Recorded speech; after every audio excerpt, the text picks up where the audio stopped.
Drummers Against implied timekeeping, a Buddy Rich tribute. I want to say a couple things about the drummer, Buddy Rich. His birthday, September 30th, will mark 100 years.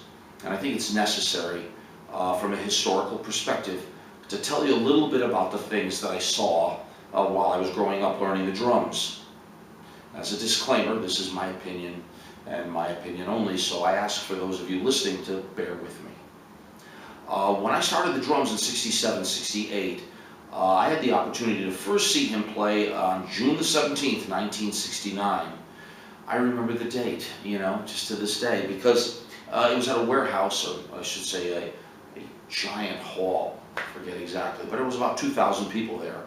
And it was packed with drummers, no question, and musicians all came out to see him. It was the Beatles, a mecca of drummers, to see Buddy play, regardless of the style in 1969, which was definitely rock with Zeppelin and pop and definitely jazz music. Fusion was coming in. But Buddy stayed true to this big band era. And when big bands were totally dead, Buddy was still, full force ahead. Now, I did come away that night as a 12-year-old completely impressed with the idea of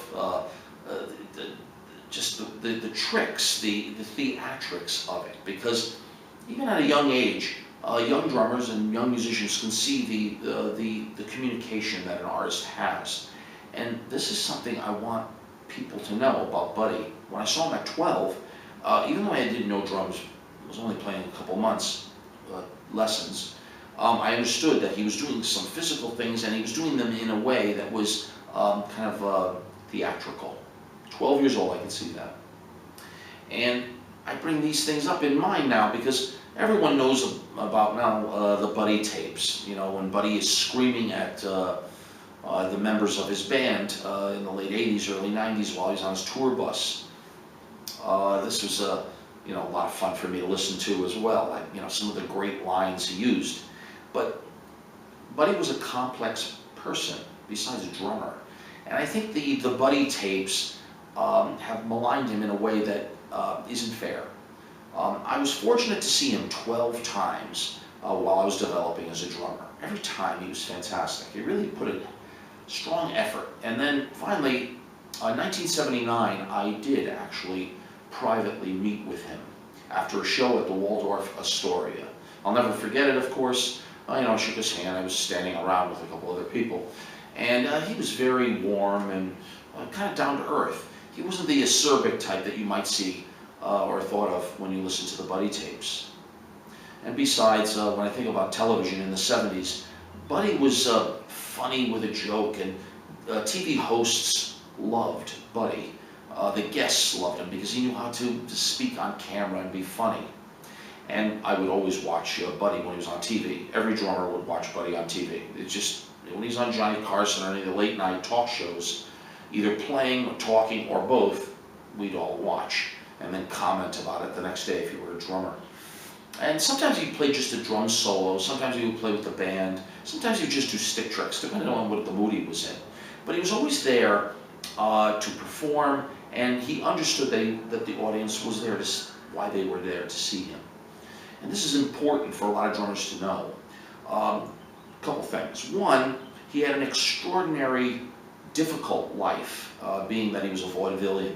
Go on to Wikipedia, see his whole life story. It looked pretty accurate to me. But it gives you an idea that the pressures he grew up under. He was living out of a suitcase as an infant, and then became the breadwinner for the family to play drum tricks. Well, what he did with these drum tricks was turn it into some musical creativity that just never stopped. The interesting thing looking back, Buddy got better as it went along. It was uncanny. You look at Buddy in the 40s, the 50s, the 60s, the 70s, before his heart attack, the trajectory never stopped.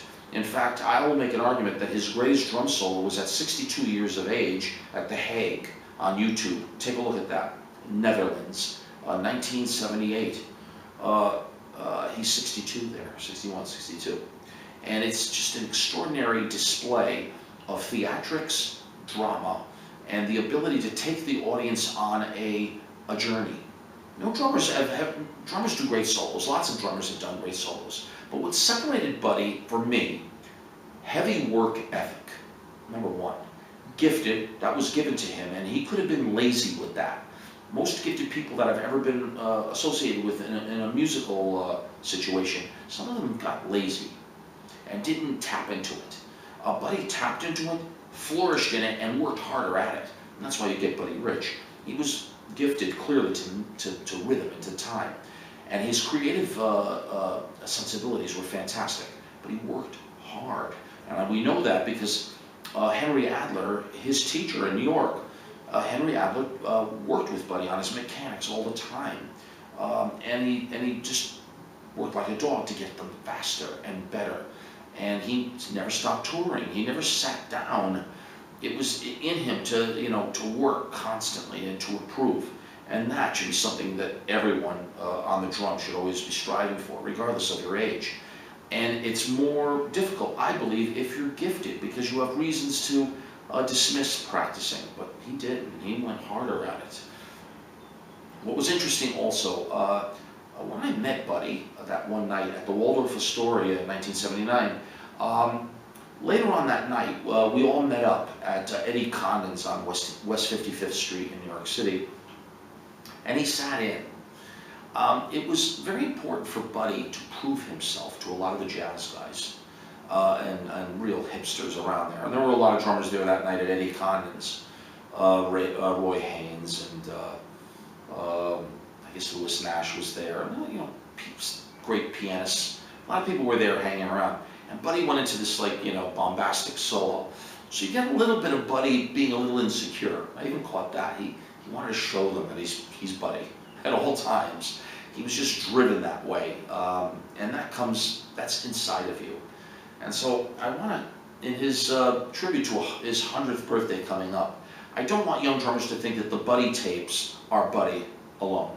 He was a complex person with a lot of things going on, and he was doing a lot with a band and with musicians, and you can't judge a man on just listening to that. It was unfortunate that he was that way, and it was definitely difficult. He was a driven man, but he was also a creative man. He was a sensitive father, from what I understand.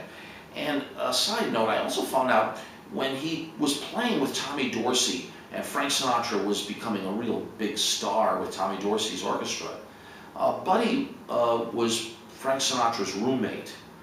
And a lot of times Sinatra may not have liked a musician and maybe wanted to dismiss one musician, but he would stand up for a lot of people, even if it meant him getting fired. And a lot of people don't know that. He was fiercely loyal to a lot of friends. And I want to say that. So hats off to Buddy Rich. He deserves a lot of respect, not as a drummer, but as a person who is an artist. The thing that I loved is the solos always told a story. They were dramatic, and they were different every time. He had some basic elements in the solo, like taking the single stroke roll and then building it up into a huge cacophony. But he didn't do it every night. He would do it in different ways, cymbal rolls and different things. He saw the drum set as kind of his own little orchestra, and he worked at it and worked at it and developed it through his big band. He never ventured outside. But he couldn't do that, I don't think. That was not his thing. But his thing was being creative in the context of the band that he was in and taking it to its limits. Absolutely fantastic. So hats off to Buddy Rich in his 100th birthday. He was just extraordinary. I've heard some people try to mock him. Go right ahead. But you listen to the solo in The Hague, and then you tell me if that doesn't sound like a story. All right? My best to all of you. If you have any questions, feel free to contact me in the comments section. I'm on Facebook.com/Drummers Against Implied Timekeeping, Twitter.com as well, Drummers Against. And welcome everyone. When you're hanging around over here, I'm doing things in the open-handed position, but he didn't do that. And look at how much I love the guy. Match grip, open-handed position to enhance your power and creativity as a drummer. And I have a lot of videos, but sometimes I want to do tributes, and because of Buddy's birthday, I'm going to do it today. And if you haven't, please subscribe. Your subscription is the support for me to continue. Thank you always for that. So today I want to tell you, Buddy is the man. No question about it. If you don't think Buddy is the man, then you're going to have to really explain yourself. All right? So my best to all of you and the people who support me. And I got a lot coming up to really make your life difficult on the drums. But I like to once in a while chime in on the historical Buddy Rich. Okay? The best. Take care.